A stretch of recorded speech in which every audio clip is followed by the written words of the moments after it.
السلام عليكم ورحمة الله وبركاته.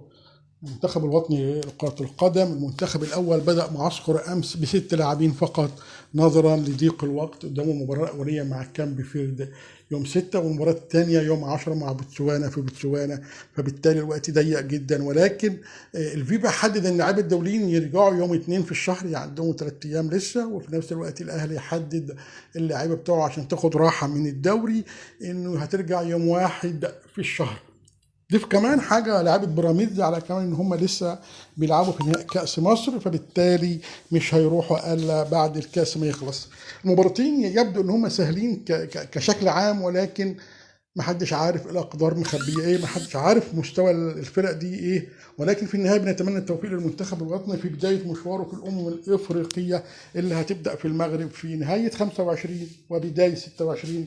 بالتوفيق للمنتخب الوطني، ويا رب يوفق المنتخب.